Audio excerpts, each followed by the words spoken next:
one.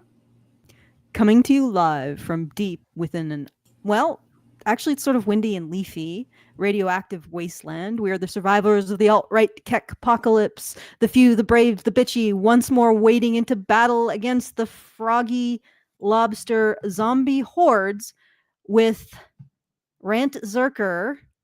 Let me just open this up. Don't forget, they're also plants. There are plants. Oh, plants. So yes. Yes. Oh, yes. Plant the horticultural hordes. The horticultural hordes. I got to add that one. The lobster zombie horticultural hordes with Rantzerker 225.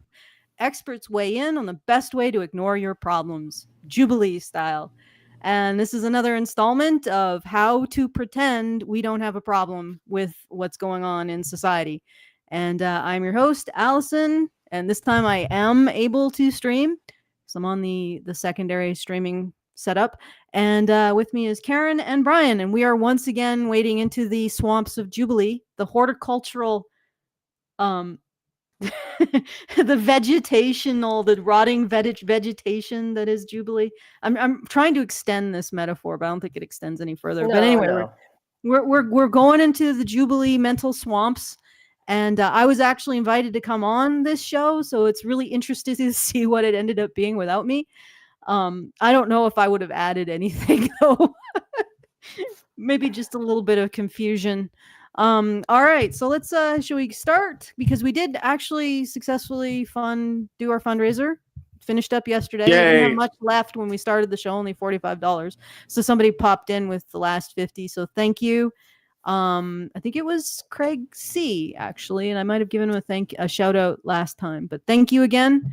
And if you want to send us a message at any point throughout the show, if you have something you'd like to add, if you want to correct us, if you want to yell at us, we'll take it all and we'll respond to it all. feedthebadger.com/justthetip to send us those comments. Don't have to put it through YouTube, and we get the full benefit of whatever funds you send.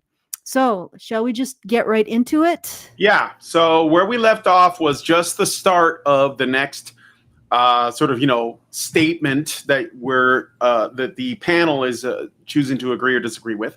It was feminism is trying to remove masculinity from society.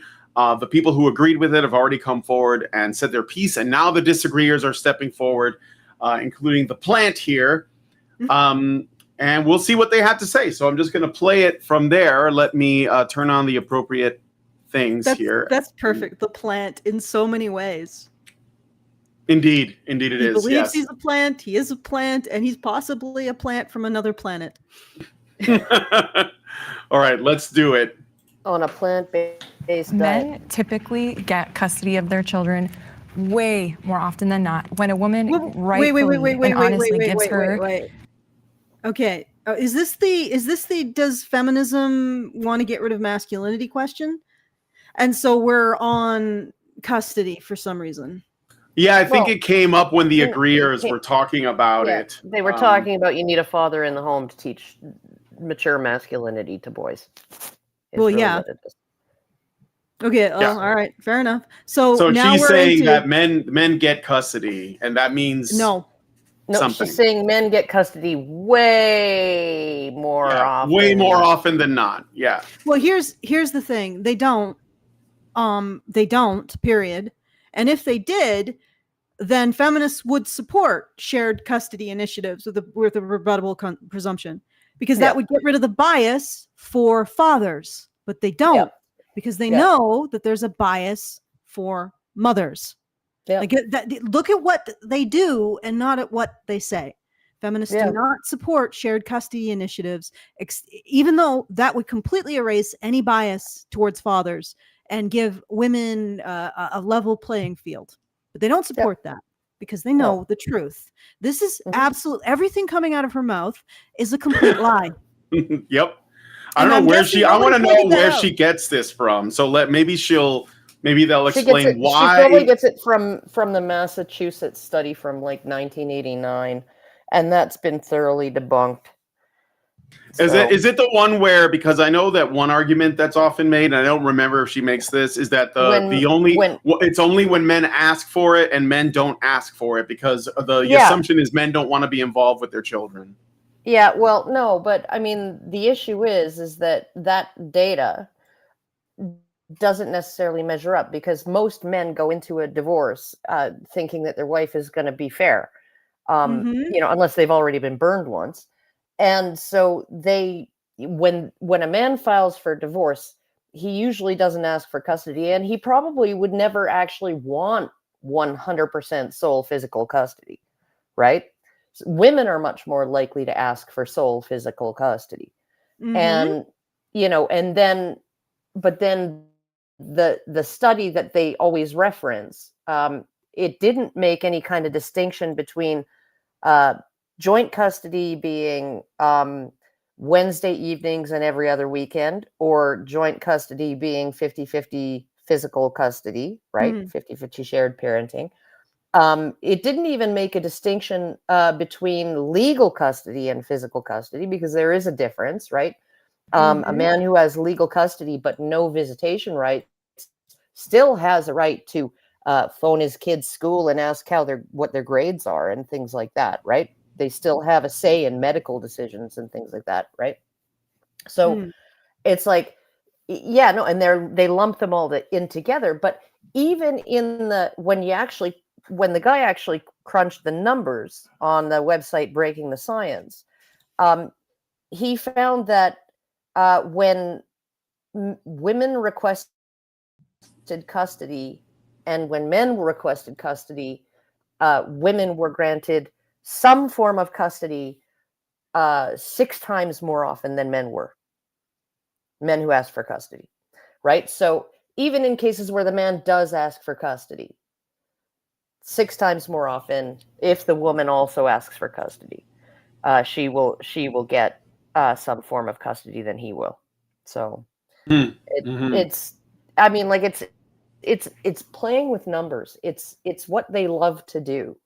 Yeah, right? Yeah. Expanding definitions, redefining terms, like you said, expanding numbers, altering, just like a little shell game, and all of a sudden, the interpretation.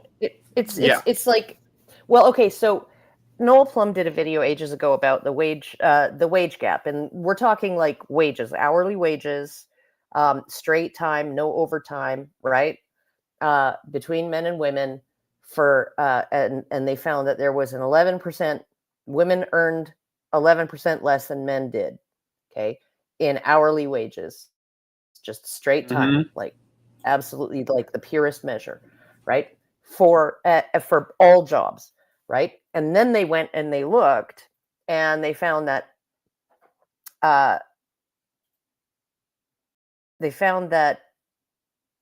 the wage gap, so it was 17%, sorry.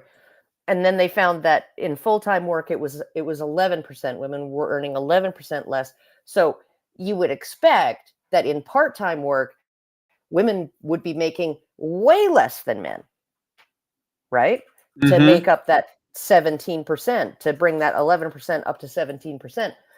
No, wrong. Women were making 8% more than men in part-time work. It's just that when you have more women in part-time work than men, right? And the men are all earning less. Well, they just don't contribute. The men don't contribute that much to the group of part-time workers in terms of numbers. And it's the same with women. When women work full-time less, then they don't contribute to the whole freaking group. So it's like, it's called the Simpsons paradox. And these people take advantage of it all the time. Anytime that they can just kind of rejigger the numbers, and they're not changing figures necessarily. They're just, we're going to use this equation rather than that equation, and give this impression rather than that impression. So. Yeah. Well, let's continue. Let's hear what she says, because I don't know what I doubt that it's going to be that involved. I think that there might be. Well, we'll see. Maybe I don't want to presume that she's dumb, but let's listen to this. Experience of domestic violence in the marriage, she's more likely to lose custody of her children. There is no issue with men getting custody. That's not true. That's absolutely not true. You're just making numbers out of your... What percent of the time do men get custody of their kids? At least 50% of the time. What you're thinking about? That is not true. Men don't fight for No. See, At least see what I mean? 50%. See, Yeah. at least 50% of the time, right? He at least gets Wednesday evenings and every other weekend, right? Right. Or he gets to have a If say in, like you said, like, stuff yeah, dealing with or if he can make his doctor's if he can make that appointments or work, whatever. Yeah. yeah. So it's like I'm sorry, but um, like that is not the same as physical custody, and nobody's talking about legal custody, a legal right to know how your child is doing in school, the legal right to, well, I mean, like we talk about it, but legal Oh, now we lost to Karen know too. whether Oh, your there child you has are. cancer, Oh, right? and The legal Karen's right gone. to be Oh, informed of certain things pertaining to your child, yeah. right? Yeah. What? You're back. You're good. You're back. Well, We're losing some okay, packets. It's not a big deal. All right, go ahead. okay. But what we're talking about is the opportunity to tuck your kids into bed and sit around the table and have dinner with them and talk about their day at school with them, and help them learn how to ride a bike and shit like that. That's what we're talking about, hands-on parenting. And like even dads who work long hours often do a lot of hands-on parenting. They just do. And it's like, just because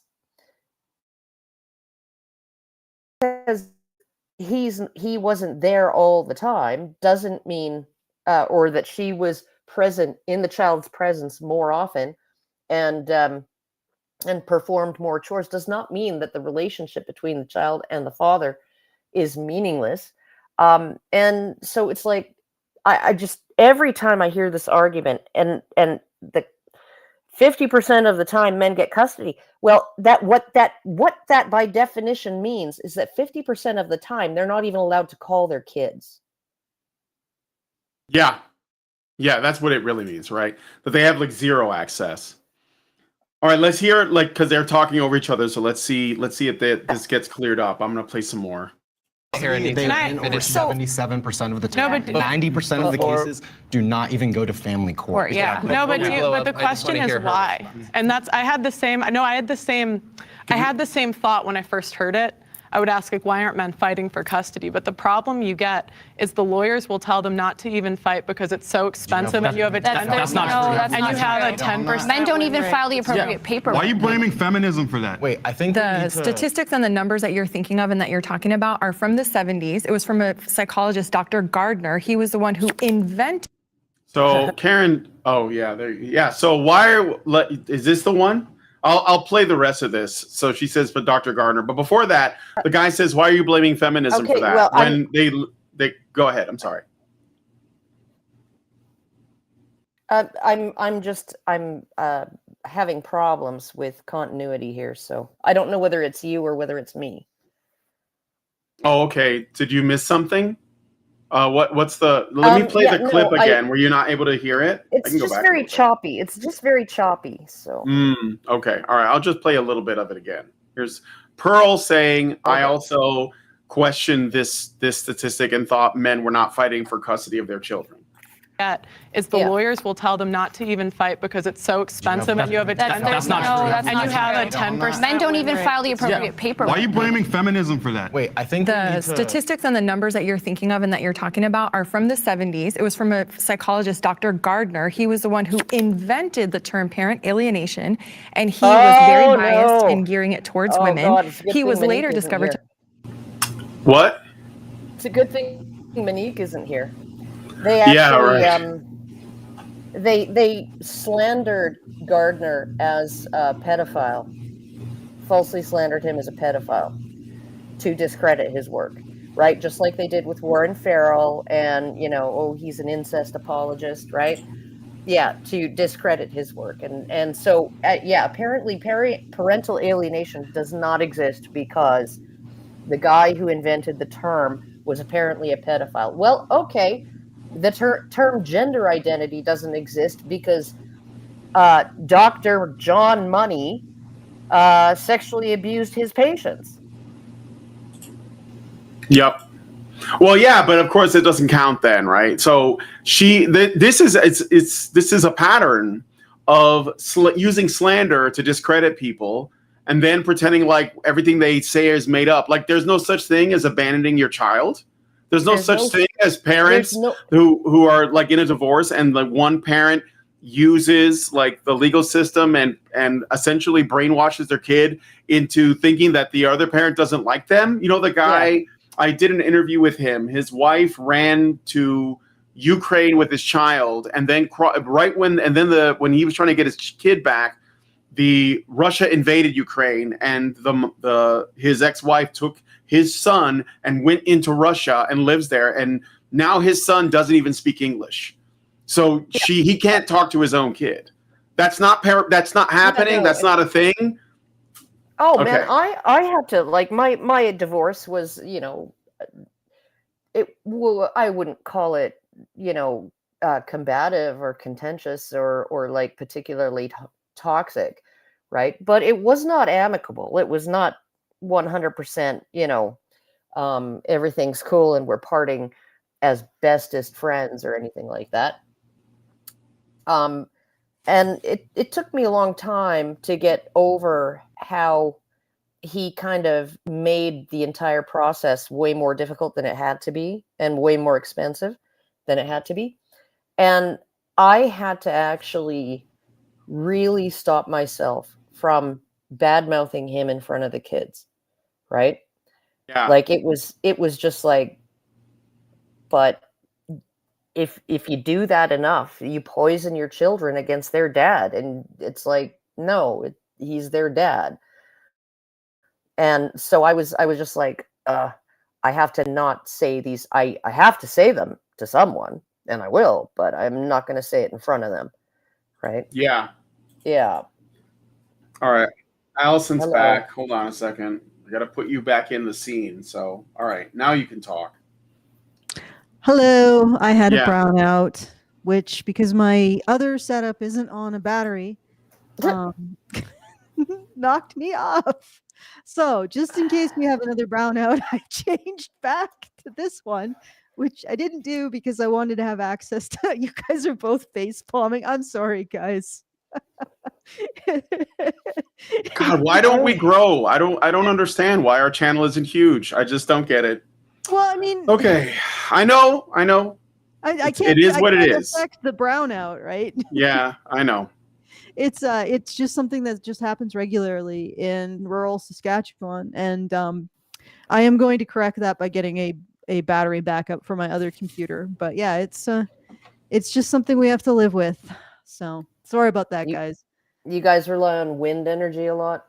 No, we don't. We have I think coal plants. So we should go back a little bit so that Alice can hear the clip where they're talking about fathers getting custody of their really children. cannot stand this woman. I know she's probably among the worst. The other woman's pretty bad too, though. Yeah, but she always Actually, has, like, what I can't stand is she always has the face of a howler monkey. Yeah, she's angry. She's angry. I you know what? If I was on the panel, I think I would just completely destroy it by just saying, "Calm down, woman," because that really pisses women off when you say that. I don't know if you guys noticed. Settle down, dear. It's the nuclear reaction. If you just say, "Would you please calm down? You're being hysterical," they will lose their mind. They'll prove you right. So right. But anyway, that's the secret, guys. You want to upset a woman without having to get foul? Just say, "Calm down," okay? And that'll just be the end. Okay, there will be Guardian articles will spring out of the woodwork.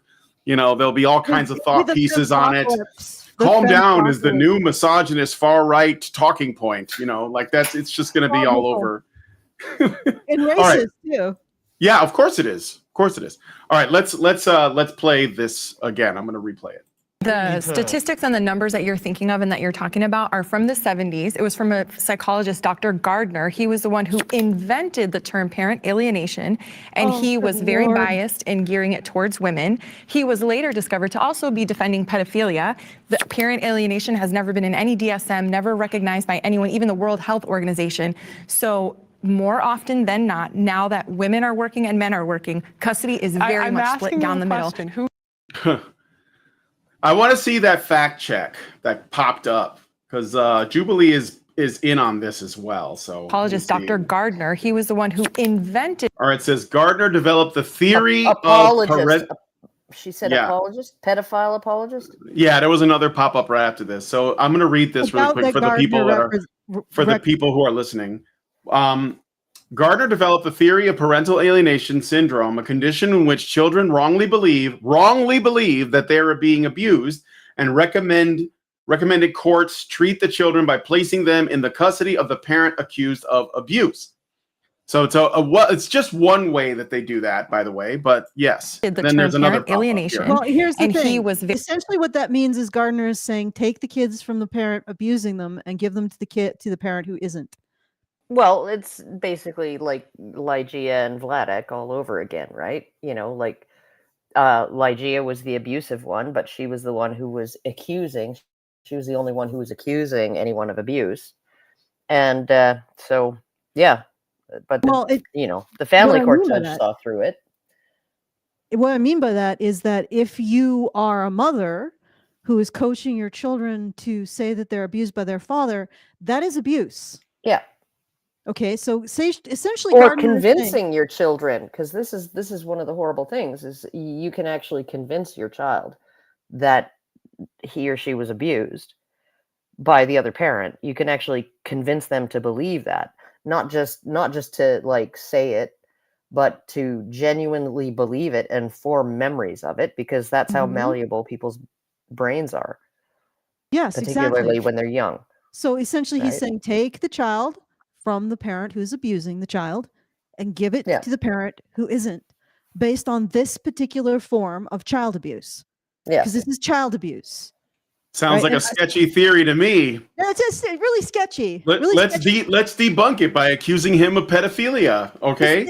And then all of a sudden, that thing that he said can't possibly be true. What are you, a pedophile apologist too?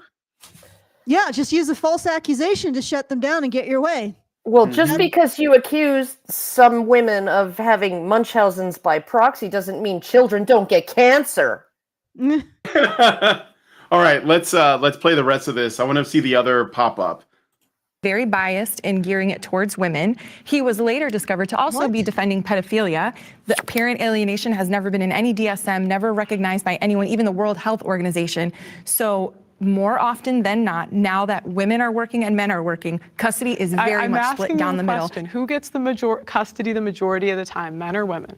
So men who fight for custody actually are far more likely to get it. To get back to the question, I found the question somewhat too vague. I mean, do feminists want to erase masculinity? Thank you, Blue Orange. It's kind of too abstract and vague to answer. So my problem is when feminists try and redefine masculinity, or they try and say this is our interpretation of toxic masculinity as we see it. That's kind of the problem that I have. I don't like it when feminists tell men how they should feel, how they're supposed to feel. This is how your experience as a man is supposed to go. And that is where I would have the issue with that. I would say that, yeah. So people say, oh, masculine, like men are all supposed to be masculine and women are always supposed to be feminine, as if there's no overlap. While there may be differences between. Blue Orange makes a salient point. Now we shall experience 5 minutes of blather. Yeah, right. Well, people say everything 100% this. No, nobody says that. Nobody says that. Nobody says that. Nobody says you have to be a man all the time 100% and this is how it's nobody says that. Who are you talking about? Like, you get out of college. It's melting your brain. It's like your brain is like a pat of butter on like a hot pancake. It's ridiculous. I'm sorry. Okay. Between men and women are average. A lot of times those effect sizes are pretty small, and to have a society where we have this rigid, like, you're a woman, therefore this is the best job for you. You're a man, so this is the best job for you. That's not how you have a very rigid attitude that men are to blame, and men have constructed society. Like, the thing is that, okay, so everything is arbitrary. The roles are arbitrary. Fair enough. Why have men decided to take the role that results in 3 to 4 to 5 times more death? Yeah. Like the roles are arbitrary and men assign them that, therefore they assign themselves to the role that dies 5 times more often. Yeah. Really. And that because they hate women. Okay. Yeah. Well, all of this falls apart. Like I said, it's blatherskite. Okay. Does the blather end at any point? All right. Yeah. I'm gonna jump ahead to the plant because I do want to.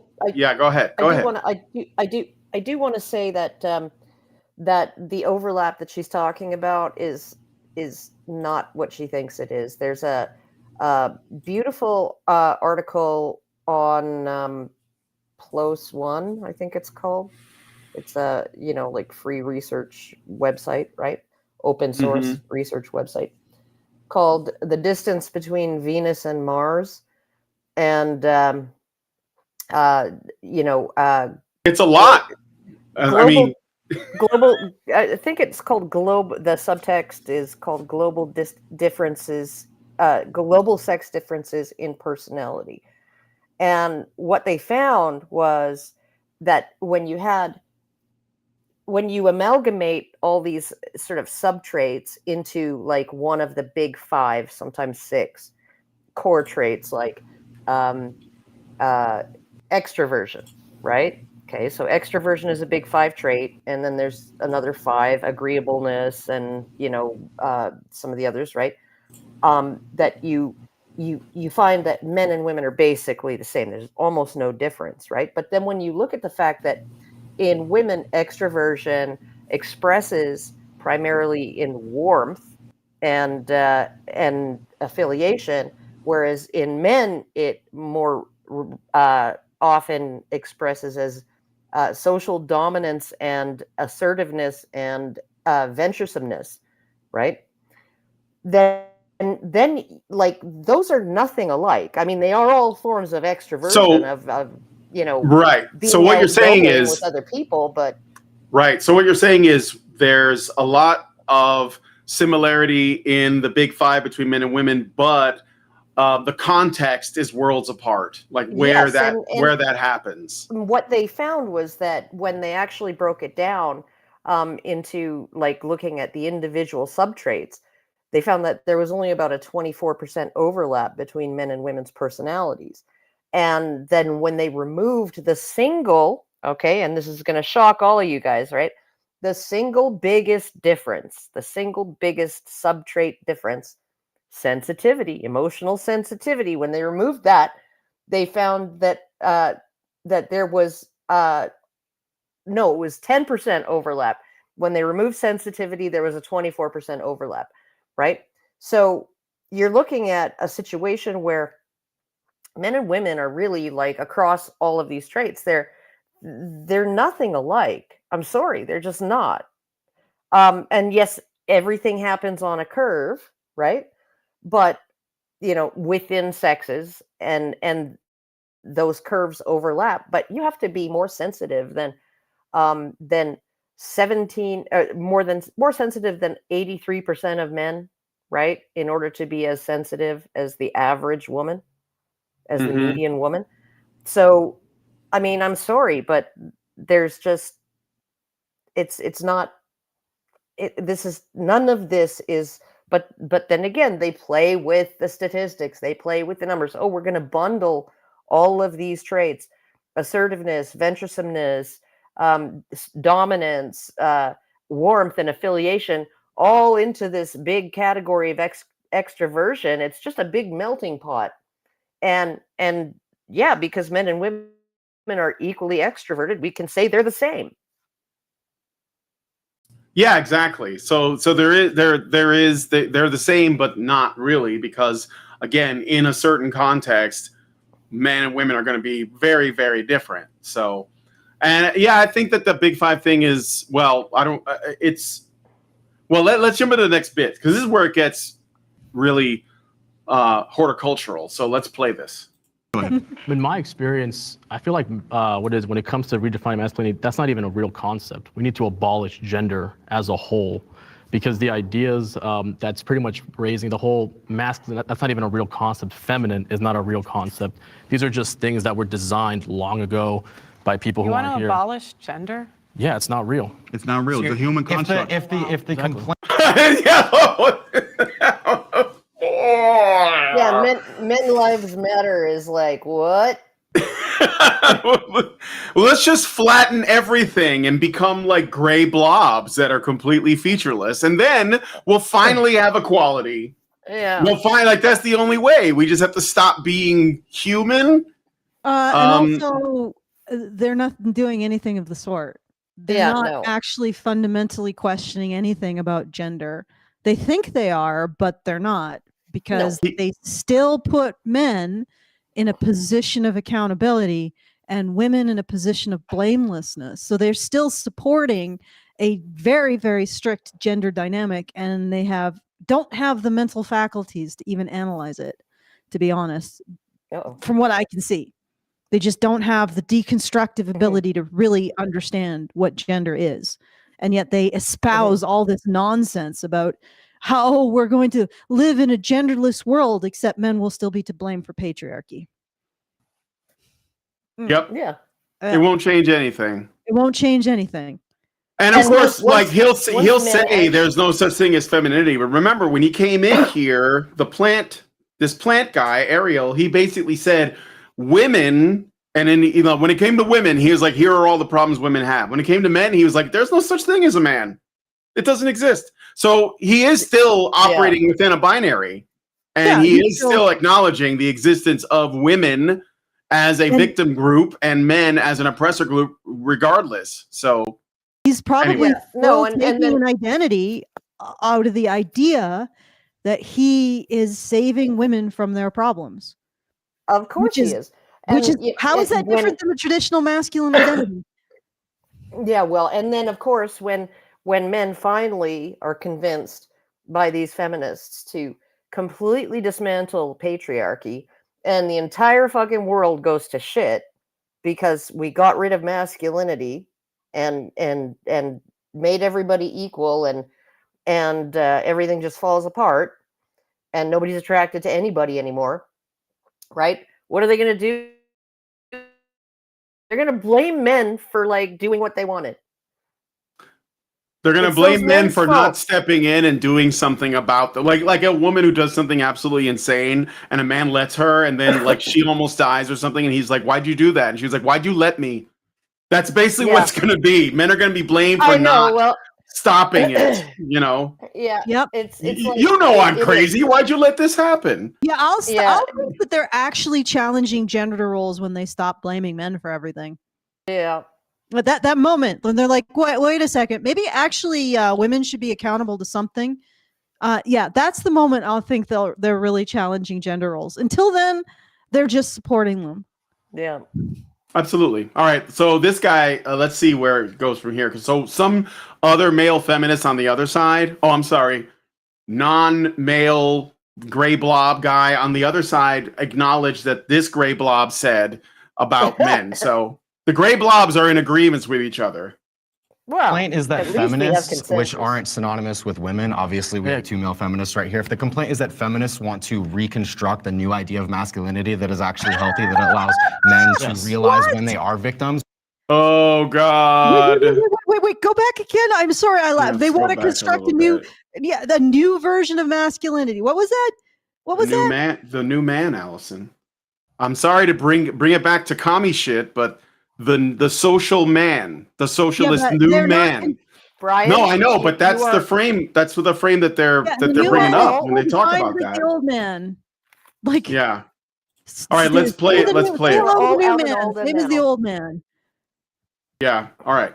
Yeah, it's not real. It's not real. It's a human construct. If the complaint is that feminists, which aren't synonymous with women, obviously we have two male feminists right here. If the complaint is that feminists want to reconstruct a new idea of masculinity that is actually healthy, that allows men to realize when they are victims, when they are going through things like depression or suicidal or alienation. What MRAs do. Parental alienation? That's what MRAs do. Jesus Christ. MRAs do this every fucking day. Every day. Parental alienation is primarily a male victim kind of abuse, right? And false accusations. Yeah, false accusations, right? Divorce rape, right? Like all of these things. It's like I'm sorry, but men can't acknowledge. They just need to be able to acknowledge that they're victims. And then what? Well, yeah, but then again, like the entirety of feminist scholarship around things like domestic violence is minimizing male victims. Yeah, as men aren't victims, and if they are victims, they deserved it. Like literally, that's the entirety of feminist scholarship around male victims of domestic violence is to minimize, reduce, and excuse that they were actually the ones who deserved it, and the violence was retributive on the part of the woman. Even if she's the only one who hits in the entire relationship, it was the man's fault somehow.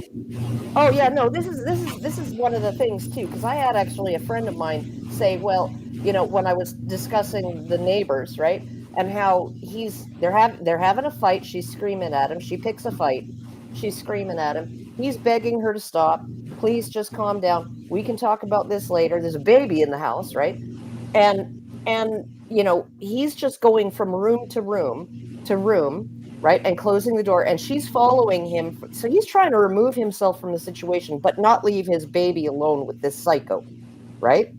Okay, and then finally after like 45 minutes or an hour of this, he hits her once, and she's throwing shit, like you can hear shit hitting the walls.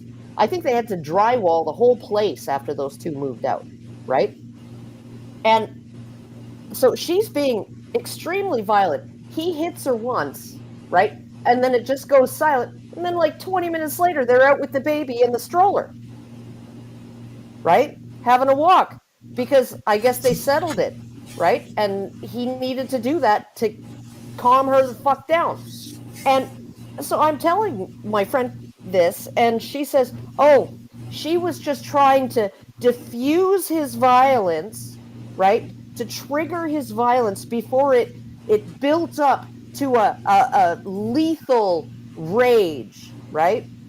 Right? So she was just trying to diffuse him, like a bit by bit by bit, because if she didn't do that, right, then he would just get angrier and angrier and angrier for like months, and then he'd like beat her to death for no reason. Yeah, that's absurd. That sounds like excuse making. It's like you think? Yeah. The woman is doing everything she can to instigate violence, and when it finally happens, it's because she wanted to diffuse him. No, it's because, as Aaron Pizzi said, she wanted the violence, because people who have these experiences, these diverse childhood experiences, can become addicted to the emotions surrounding violence. And it's an ugly thing. It doesn't excuse domestic violence, but it's a thing that happens.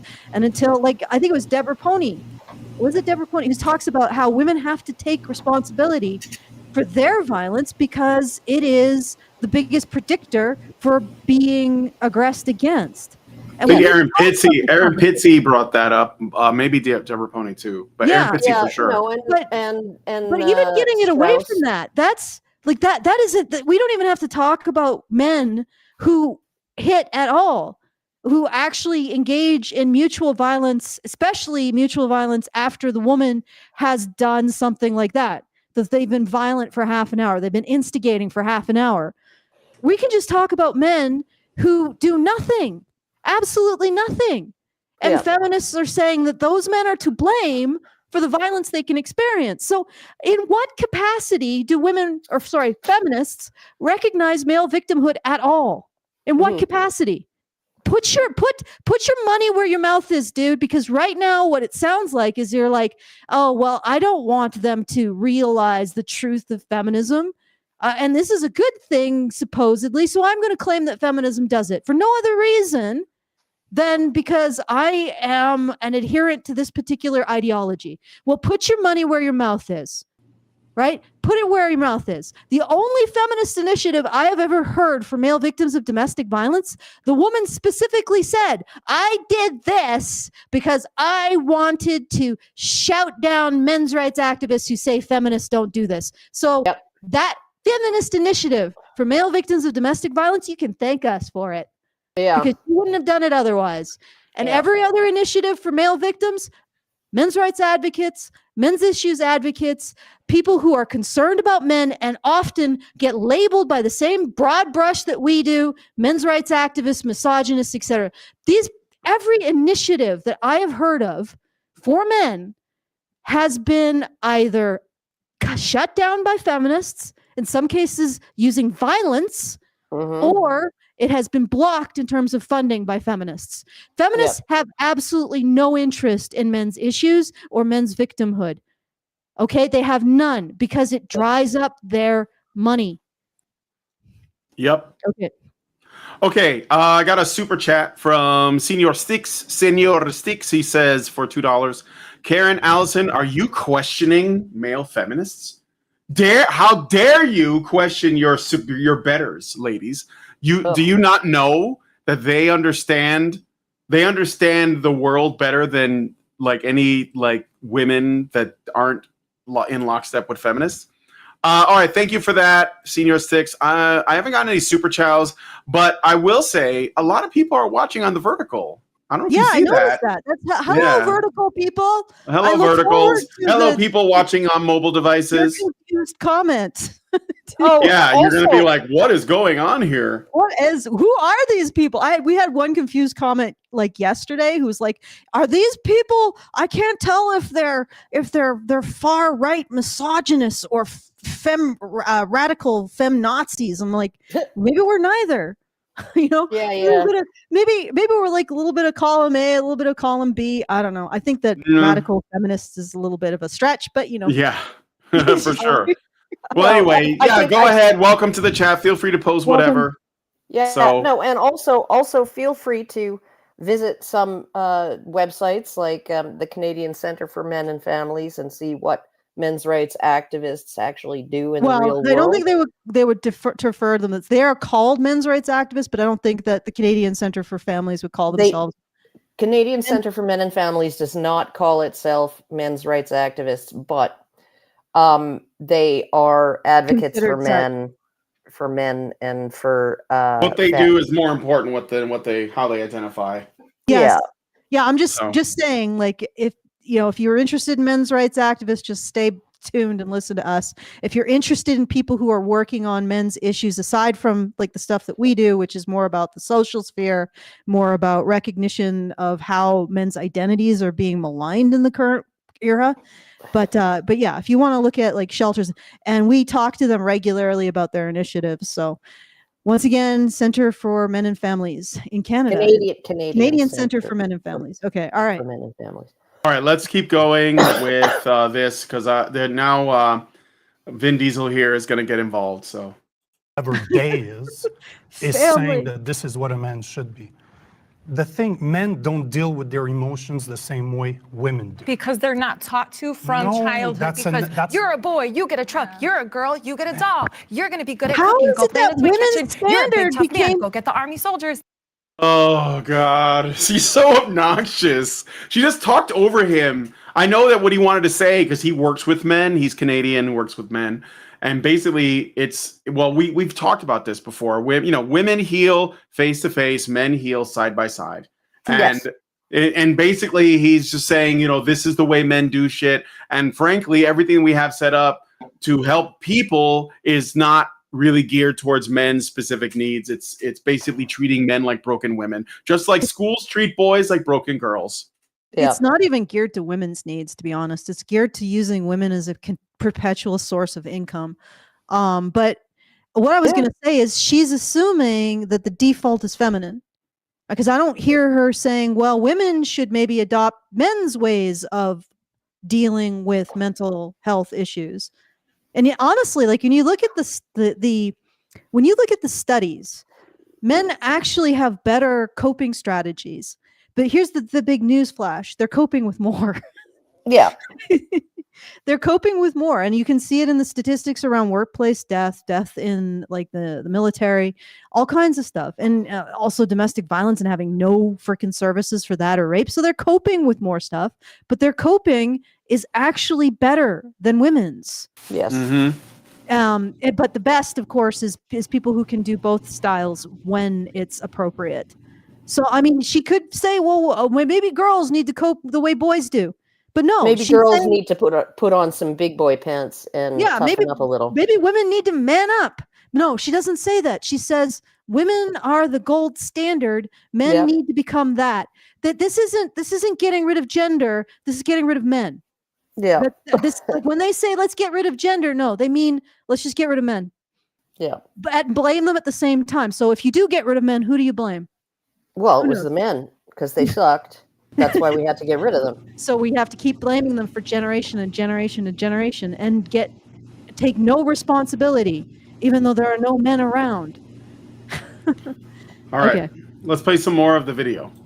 That's why. Basically, Do you think you have the special answer of the right way to tell the kids? Of course she does. Yeah. No. No, I- Hey, do you? No. Yeah. No, I I don't. think when you let a child, when you look at having children as I'm bringing independent, thinking little humans into this world, and I want them to grow into whoever they are meant to be, whatever that is, whether it's a male ballerina or a female NFL coach. I want this little person that I love so much to be whatever they want to be. But no one's arguing with that. Okay, so here's Yeah, right. No one is saying, "Oh no, how dare you? Your son is going to be a football player if it kills the both of you." Nobody's saying that. No one. But yeah, and again, this is more blather. This is more like Hallmark, like ejaculating Hallmark bullshit. You know? And then it's like, well, okay, when do we get to the actual problem? When do we get to the actual bukkake part? Sorry, well, yeah, no, get this. This is a good answer here. So we'll play. I think Blue Orange says this. So what I think. I agree that people should not be locked into a role either way. I think that if you took 10 million men and 10 million women and you tracked them over 10 years, you might see certain trends emerge. Now, it doesn't mean you have to be this or you have to be that. People should be free to be whatever they want. But I do think that you would see certain trends emerge. Now, like what might some of those be? Well, you might see, on average, boys are more likely to play with G.I. Joes and girls are more likely to play with Barbies. Okay, Oh, I mean, is it just me, or does this conversation need to be elevated a lot more than it is? How much do you want to bet this bitch in the maroon dress, right, doesn't have kids, right? Like, I would take that bet. I have Actually, we're going to get an answer to that in this video. Okay. It does come up. Should I jump ahead a bit? Let me see. No, but I want to make a point. All right, I want to make a point. I have 3 kids, okay? And my daughter, right? I had a son first, right? And we bought him the toy cars and the Legos and the toy trains and all of that stuff, right? And he loved that stuff and all of that.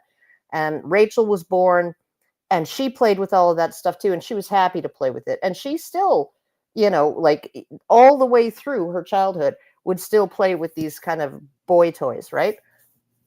But when she first, and she was a late talker, when she first learned how to talk and ask for things, the first Christmas that she was able to actually ask for things, presents, what did she want? Polly Pocket. Polly Pocket. Mm-hmm.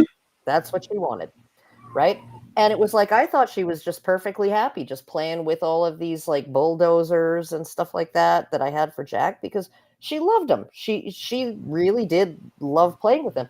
But she had this other side of her, and it was a side of her that was interested in fashion and, and girls doing things together and tea parties and all that stuff. And she just couldn't communicate it to me because she lacked the verbal skills at the time. So I'm like, yeah, no, you see these trends emerge in your own children, even if you raise them exactly the same. Mm-hmm. Can I just point something out here? I feel like the actual question has been lost, because the question before the court is, does feminism want to remove masculinity or get rid of masculinity? How much of this entire panel discussion has actually dealt with that question? Because it feels like we've gone into these two women blathering about something else that had nothing to do with the question. Blue Orange brought it back to the question, or is this a different question? No, it's still the same. It's the same statement. So we're going nowhere on this question. Well, the feminists don't want to answer questions. So the two male feminists, they basically said, well, if you, no, I think what the two male feminists, they said that if you think changing masculinity to be more healthy and good, as opposed to the evil masculinity that I guess is the normal masculinity, then yes, they're not trying to remove it. They're trying to change it and make it better. So that's what the male feminists said. So they did have an answer. Their answer was, we're trying to make it better. We like, it's bad masculinity now. We can make it good. The new man, the new social man. That's what they want to make. And this guy, Bizarro Brendio or whatever, the plant, he's saying, well, there is no such thing as masculinity. And the bald Vin Diesel guy basically said that, here are the positive things about masculinity. He essentially says, protector, provider, you have courage, you have faith, etc. I skipped over that because I know people are going to get mad at the TradCon argument, but that is his argument. And I think Blue Orange basically said, look, men and women are different. Things are just going to... So they all had answers. It's just the feminists didn't like those answers. So, but what did the feminists say? The feminists say no. They said they are not trying to remove it. They're trying to make it better. Okay, it's broken. Okay. We want to fix it. Yeah, but wouldn't that be removing traditional masculinity and replacing it with whatever they think? And then they go on and they say, well, there is no gender. Yes. But of course, she uses women and girls as the baseline. So she recognizes that women and girls and the way that they do things are valid, and that men and boys should do that way. So in essence, the woman in the red has answered the question, and the answer to the question of whether or not feminism wants to remove masculinity is yes. Yeah. They do, obviously. They want to recreate it. They want to burn it down and then build something new from the ashes. Yesterday I said, are these feminists going to be an object lesson? Are they going to answer the question, or are they going to be an object lesson of the truth of the assertion? Are they going to answer the question, does feminism want to remove masculinity, or are they going to demonstrate that it does, essentially? And they demonstrated it. Yeah. I got a super chat from Richard Bier for $5. He says, wouldn't you rather be responding to something from Manifestel? Thank you, Richard. No, it actually has, I don't know. Manifestel is terrifying. I don't know what you don't want to know, Karen. You don't want to know, Karen. It's a vacuous abyss. But this is actually, at least there's something here that we can chew on and talk about. It's a vacuous abyss with an alarming amount of influence. Yeah, it does have an alarming, but Jubilee is coming out. They got like 9.5 million. Is this the Twitch streamer that you're talking about that spends 90% of the time responding to that's Shira. Yeah, that's Shira. Just as bad though. Yeah. In her own way. But like that, yeah. Those are all from the female dating strategy Reddit or whatever. So you know about the female dating strategy Reddit, right? Oh. You mean chase him until he catches you? No, it's actually not even that cute. They're horrifying lizards. Okay, let's keep going. All right, let's keep going. So this guy, okay, let's just play it from here. Mm-hmm. It's not a real concept. Femininity is not a real concept. Aren't you a men's rights activist? I'm a men's rights activist, but that's just the other same side of the same side. It's called same side of feminism. I believe in destroying the patriarchy. I believe in destroying wait. He's a men's rights activist. He just doesn't believe in men. Yeah, he doesn't believe in men. He wants to destroy the patriarchy. He's totally like us. Like this isn't like a weird bizarro thing at all. Like he's, me am men's rights activist. me am destroy patriarchy. Oh man. I don't know what I would have done. If you would have been on there, they would have gotten rid of Blue Orange. It would have been you. It would have been because I can just helped. I don't know if I would have been able to do anything with this. I would have told him. I would have said on the show, you should go sit with them because obviously you're not on this side. Like honestly. I think at this point I might have said to him, you're a men's rights activist, but you don't believe men exist. Yeah, right. Well, I just want to abolish everything. Like, I mean, like when you say you want to when you say you want to abolish the concept of gender, doesn't that mean you just want to abolish like everything that it is that makes us human? Like, what's left after that? Like, that's where we start. That's Adam and Eve. That's the beginning. whatever you want to call it, right? The genesis of human life, right? And you want to say, well, that's not real. Well, then there's nothing. Like there's nothing else. You've just eliminated everything. I can just be like, well, yeah, race isn't real. Ancestry isn't real. Parenthood isn't real. Money isn't real. Food's not real. None of this is real. Let's just photosynthesize each other, spread pollen everywhere, and not even talk. What even is language? What is talking to people? What is that? That seems like a waste of time to me. Like, I mean, I'm sorry, but this guy's gonna off. He's gonna off himself in 10 years if he doesn't get his shit straight, because he's gonna become a super nihilist. So please, I guarantee it. Please get your shit straight, guys. Yeah, and don't do that, because stop avoiding reality. Stop avoiding reality. You can't talk things out of existence. Okay. You get to deal with it. Okay. So anyway, this guy applauds that, which is extra sad. Like who is more foolish, the fool or the fool who follows? Huh? His applause was so quiet. Well, you don't want to trigger anybody. I mean, like what he should be doing is snapping his fingers. We all know that, right? So snap. Okay. Anyway, gender. I agree with everything you're saying, because the ideas that you guys are talking about with how men are emasculated, not allowed to cry, or people think their emotions aren't valid. I agree with all that. That's not women's fault, and those aren't even like masculine traits. These are all. I wonder why. Geez, that's a surprise. It's not women's fault. It's the non-gender specific group that isn't women. That's their fault, right? Because I don't believe in gender, but I believe in women, but I don't believe in gender. Am I not expressing the true fundamental distinction? I blame the gray blobs between men and women, which is that men take responsibility for stuff and women don't. And I expect men to take responsibility for stuff. Like, seriously, he's saying, I don't believe in gender, but definitely men should take responsibility for gender. Like, okay. All right. Well, J'accuse. Well, and the whole stupid thing about like, oh, and if they just like learned how to cry, and it's like, okay, how about this? How about we just give them less to cry about?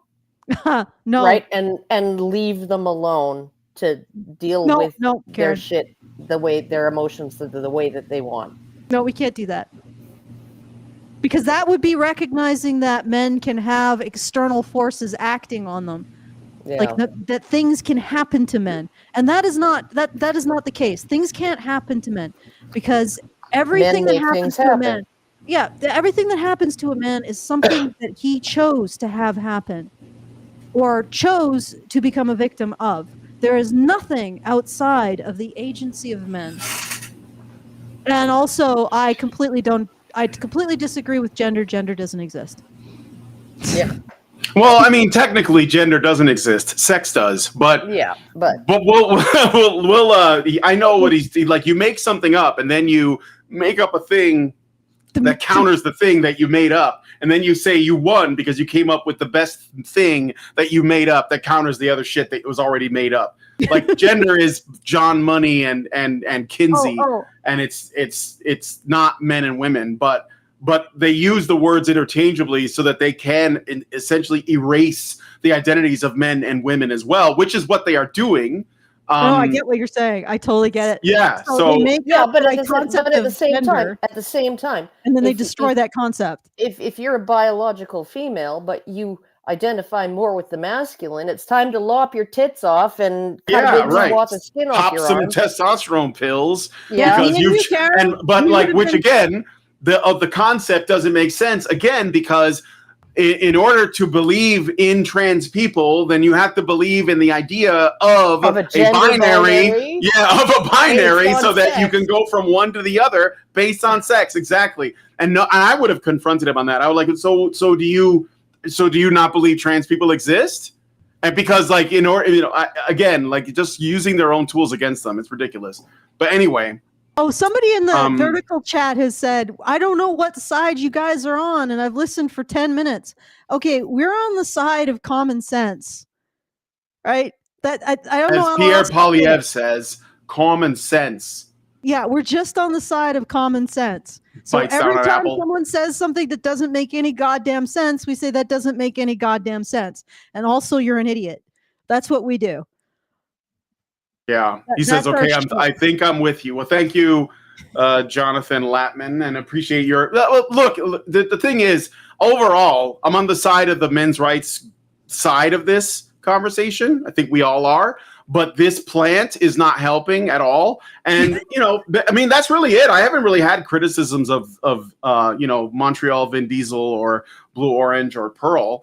I mean, actually, Pearl I praise because she's at least like saying, you guys are like, none of this makes sense. What are we doing? And I appreciate that. But the feminists are basically like a lost cause. Like there's just no hope. Well, there's nothing there. They're just blathering. Like there's just empty noise coming out of their whole face hole. It sounds like empty noise because you've heard it all before. Yeah, right. Okay. This is new to you if you haven't heard it before. Okay, let's play it. Let's play this. Just ideas that were just fed to us by the patriarchy, and we need to destroy it. But then why are you a men's rights activist? Only because I feel like this side understandably has a lot of bad actors and grifters. They have a lot of bad actors and grifters, guys. That's why he's joined. He's trying to balance the beam with his gender abolition. Nobody uses men's issues to grift. They're like the most difficult, unpopular and difficult thing to sell. And we know that from confessions of Oxfam and even feminist organizations that have said, when you bring in male victims, the funds dry up. So this is a very difficult thing to sell, is the idea that we should care about men. You can't grift on an unpopular position. If we wanted to grift, we'd all make feminist content. You've got like a huge number of male rape victims in the Congo, right? Huge number. And, a large number of female victims as well. And some of the female victims are victims of women, and also some of the male victims. And often the male victims, like there's fewer male victims because most of the time they rape them and then they cut their junk off, stuff it in their mouth and throw them down a well. So they don't actually survive the experience as often as women do. But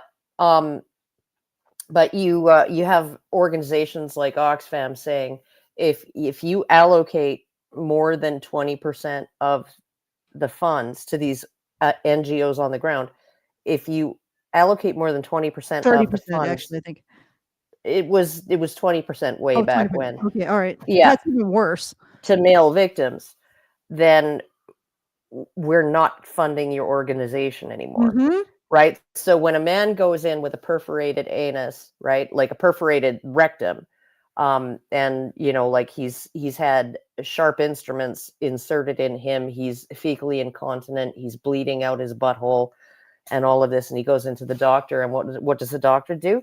Gives him T3 and Prozac, and sends him away because that's the best he can do. Because they can't treat male victims of rape in the Congo, because if they treat too many, they lose their funding. This is what men's issues advocates are up against. So the idea that we're grifters, that we're grifting for cash. No, absolutely not. In fact, one of the disturbing things about the so-called advocacy for women is one day I just looked at the numbers and I saw the absolute state of money sluicing through these organizations and ending up in the pockets of the board members and the CEO. And it was just unbelievable. So you'd see like $1 million total, budget for an organization, and the services were something like maybe 50,000 for a year. And it was insane. And I'm like, feminist orgs get CIA money and fucking but government funds all the time. Yeah, no, but they're grifting. Victims. They're actually making themselves rich. Female victims to make money. If you actually look at the proportion of people who genuinely care for men and the issues that men face, I think men may actually have more people that genuinely care about them in this sphere than women do. In the advocacy sphere, In the advocacy sphere, because it's crowded on the women's side with people who just want to rake in the sluice of money. Yeah, and there is no money to be made. I mean, like I think my best month when my YouTube channel was at its peak, and I had 300 and some thousand subscribers, and it was fully the ad monetized. Revenue, fully monetized. And I had just put out like I think 3 videos that month, and they got a lot of views. And that month I brought in like $2,500. Yeah, and that was ad revenue. Like we don't get any. Yeah. Like, we get $10 a month. We are able to keep going because of support from people who are interested in this stuff and want some, they want to know that they're not insane. But Yeah. I mean, but it's not something that it's not something that you can, like, for example, there's one feminist NGO that does this, and she does, I think, a seminar once a month and does referrals. And she has $750,000 or something, or $500,000 in terms of total budget for that. And it's insane what they're getting away with. Yeah, and no, people want to help women. Sitting on the board of like the senior board member or director of a women's shelter in Canada, a domestic violence shelter in Alberta, rather, is her salary, like what she pulls in, is $250,000 a month to just be the director, be like kind of the top tier manager who, directs the lower tier management staff in what they need to do. And so she's got a cushy job. Being on a board of directors is not a difficult thing. That's why so many of the golden skirts manage to sit on like 7 or 8 boards of directors at one time, because it doesn't occupy a whole lot of your time, right? But it's like $250,000 a year these women are making, and yet, like, you got CCFM and their men's shelters, and they're having to like beg for donations to just buy like crib mattresses and disposable diapers and for the men and kids who come into their shelter. Trottier is really devoted to this work. Yeah, he's not doing it because he's getting a huge amount of money. He can live just like me and Brian can live, but none of us are getting like a huge amount of money from any of this. And I don't really get any money from this, like, to speak of. I'm only able to do this because my husband makes good money now, right? Yeah. So, I got this is like, let's keep going. Yeah, I got a super chow and a super chat I want to read, and then we'll keep going. So, Ho Ao, I hope I'm pronouncing that right. Thank you. Says for $5, patriarchy, female oppression, of all the things that have never happened, this has never happened the most. Thank you. And then Senior Sticks gives us $2 and says, this is a super chat, that plant might be a trans man because sounds sus. Yeah, you know what? I thought about that. I was like, what if this is a trans man? Because they do tend to look like to have that kind of body type. Yeah. I'm sorry, but it sounds mean, but you get the hourglass before you transition, and you're stuck with it. Yeah. I don't know. I wouldn't. For me, it doesn't really matter anyway. But it would strengthen the argument further that, like, transitioning or being trans is affirming the binary, right? Yeah. So, I think the shoulders are too broad, though. Yeah, he's probably just like a schlubby dude. All right, so let's listen to more. There aren't a lot of people on this side who thoroughly align themselves with feminists. I have a lot of friends who are feminists. I align myself with most trans feminists and feminists of color. Yeah, I mean, it's like, okay, I have friends that are feminists, therefore I have to be a feminist. Like, well, what if your friends are wrong? I align myself. What if they're wrong? Well, no, if you have friends who are feminists and you don't want to lose them, you're definitely going to align with them, right? Yes. Yeah, because, like my husband, when he was living in some freaking co-op with a bunch of hippie chicks when he was in university, he'd just read The Myth of Male Power. And he sat down with one of them and he was like, oh, like, what do you think? Like, does this patriarchy thing actually really exist the way we think it does? And, there's a lot of problems men have. And she just basically cut him off right then and there and said, if you can't accept the existence of the patriarchy, then we can't have a conversation ever. Yeah. Yeah. And here is the one, like, the one fatal problem with patriarchy. Throughout all of human history and around the world, if men are responsible for assigning the roles between men and women, why did men, hating women, assign themselves the role in which they die? The harshest role. The harshest role in which they die 4 to 5 times more. Like, why? Either men don't have control over that, or they do have control over that and they are choosing to sacrifice themselves instead of women.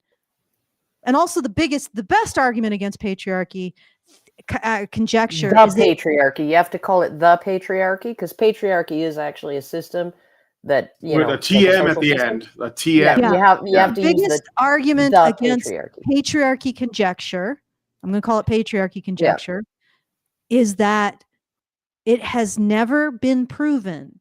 In fact, it hasn't even gone through the first step of being proven true or false, which is to frame the conjecture in a way that can be proven true or false. Yeah. You actually have to create a hypothesis and then a method for falsifying it or proving it. And that's never been done. It's all just observational, cherry-picked observational data that a bunch of freaking lunatic women, and some of those women in the early days of women's studies back in like the late 1970s, early 80s, Sally Miller Gerhardt and Mary Daly and whoever, right? Andrea Dworkin and all of those people, right? You look at some of the shit that comes out of their mouth, and it's just like, it's as if they picked these women out of the rooms in a mental asylum, right, and handed them a fake PhD and said, do something with it. Their ideas were so insane, but they were edgy and cool, and they really ramped people up, and they got the donations pouring in and ring fenced all the funding, and it's just like, there's no proof for the Duluth model of domestic violence. There's no proof for rape or there's sexual anti-proof for the Duluth model. For coerced sex to be a directionally gendered. There's no proof for any of that. There's plenty of disconfirming evidence. There's been disconfirming evidence all along. They just chose not to look at it, right? And they just cherry picked from history certain things, and it was all about power. And anyone who tells me that feminism isn't about power and isn't about money, they can go blow it out their butthole, because the first suffragettes were upper class women who were saying, why can't I have a prestigious career like my father, right? As a barrister or as a politician. They weren't saying, why can't I work in a coal mine like my husband? Okay, let's try to get a bit more done. Hopefully not more blather, but I'm guessing that it's going to be more blather. All right, let's keep going. You're just going to have to endure the blather, Allison. That's like what, if we're going to respond to videos, they're going to be at this, they're going to be operating at this level. This is the level we're at right now, and this is where it's been for decades, and that's just what it is. So unless we get a debate, like, there's a reason why Camille Paglia is not on this panel debating this.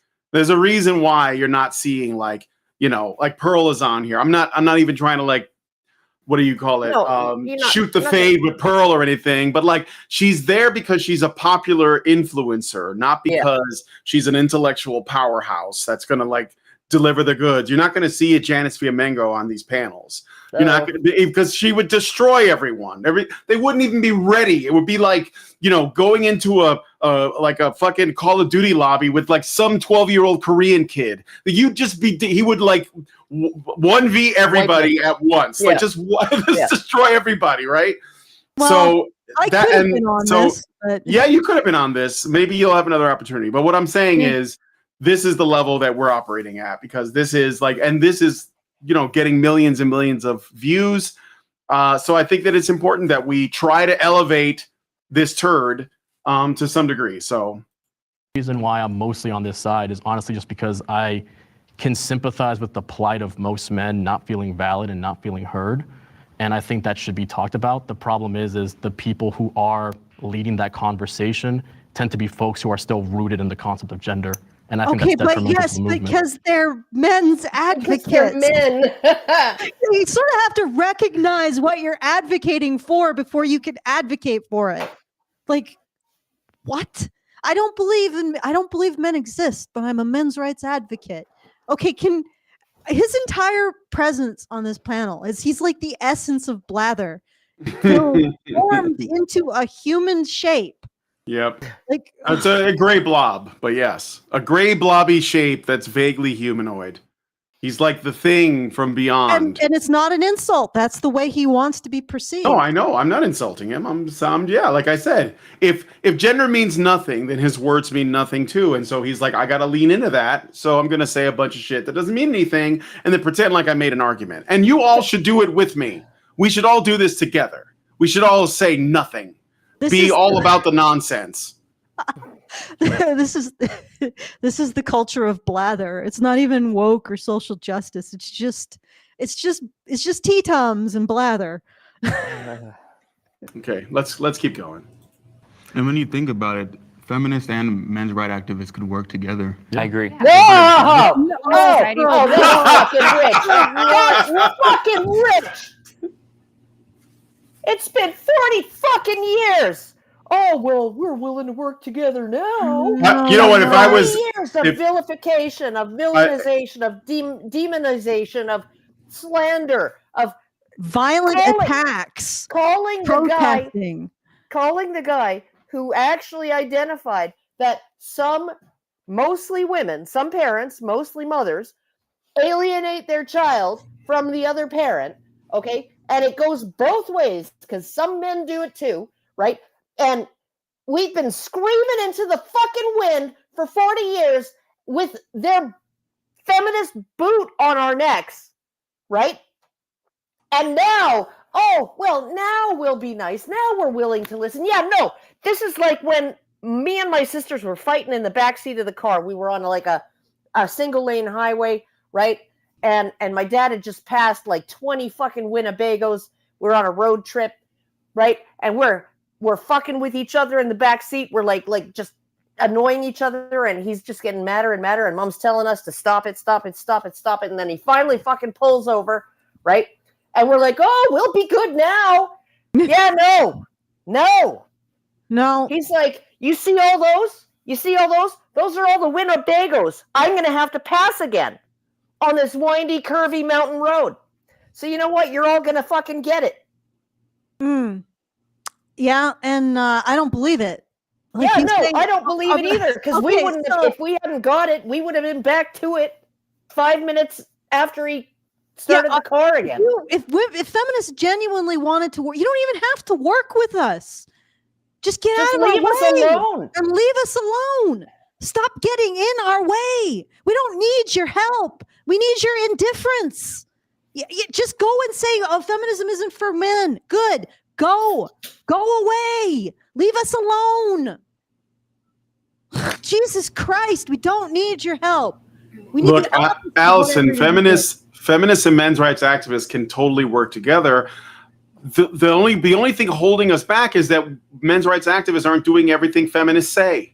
And if you just let them take charge and basically control everything, then we'll figure out how we can make this all work. Yeah, maybe in another 100 years, right? Every single possible woman, when we framed every issue any person can have in terms of how women are harmed by it, will eventually help men. Maybe. Yeah, we'll get to it. Just sit back and we gotta take care of women first. We're not done with that.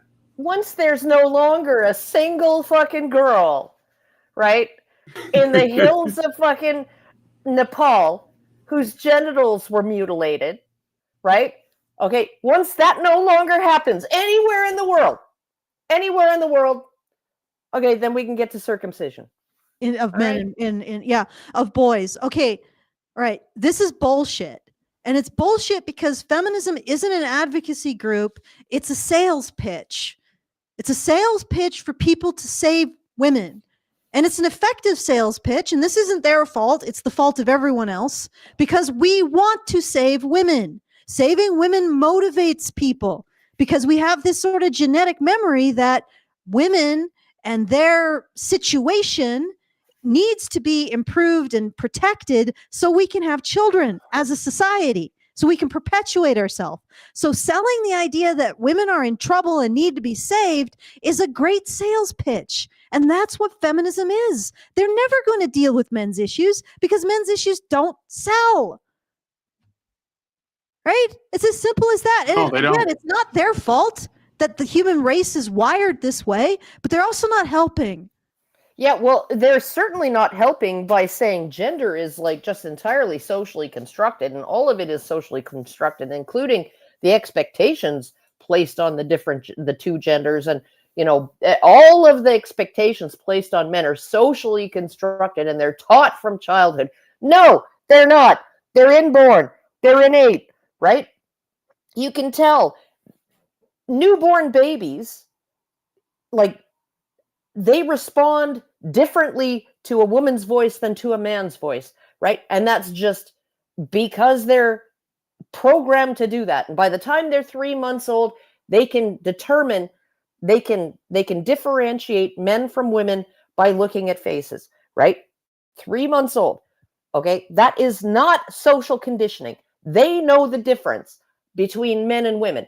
They don't know what they are, right? And they don't know what a man is and a woman is. They just know that they're different, right? And that you might be a little bit more leery, a little bit more shy about around men than you are around women, right? And that's how they react, right? And so it's like you have this situation where it's so innate, it's so wired into us, right? That we feel so much more sympathy and concern and protectiveness and an impulse to not do harm, right, to women because they're women, right? And they evolved to look the way they do to facilitate that because they look more like children than men do. They do. They look more like children than men do. And the reason for that is because children tug at our heartstrings. They make us want to provision them. They make us want to protect them. They make us want to soothe them when they're hurt. They make us want to save them, rescue them from danger. They make us want to, you know, look after their needs and all of that, right? And be nice to them and not harm them.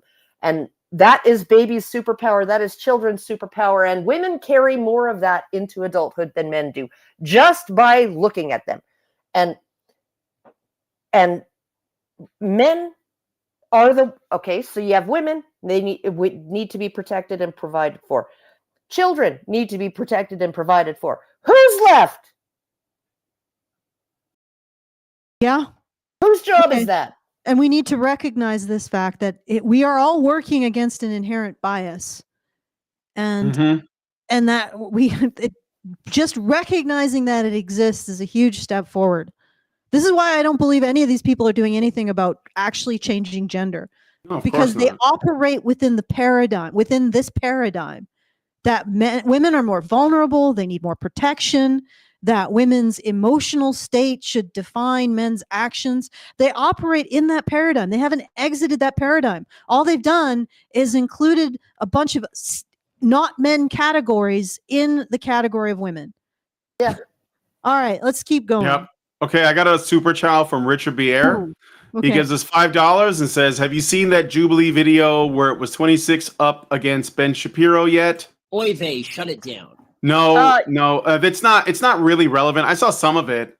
Yeah, I saw a little bit of it. But I don't know. In my opinion, it's not really relevant. Ben Shapiro supports circumcision, so that's all I got to say to that. Of course he does. Of course he does. I know. But yeah. Let's get, I think, let me see. So yeah, feminists can work with MRAs. Totally, like, you guys are completely separated from reality if you believe that. We don't need your help. Yeah, we don't need your help. We just want you out of the way. Want you out of the way. You don't even have to, just go do your own thing. Bye. Yeah. All right. Where for instance, like she said earlier, it's because women are going into these useless majors. Like, I'm a lawyer, half of our profession is women, half of the medical profession, doctors are women, right? This idea that men have to be the providers. When half of U.S. households have. What no, the fuck is this now? She's basically saying women have jobs. I'm a lawyer. This is about me somehow. Yeah, but she doesn't need OnlyFans. Like her She's entire also she's like the Bruce Wayne of hoes, Allison. She's a lawyer during the day and she's a sleut at night. You see, and this makes her a more complete woman.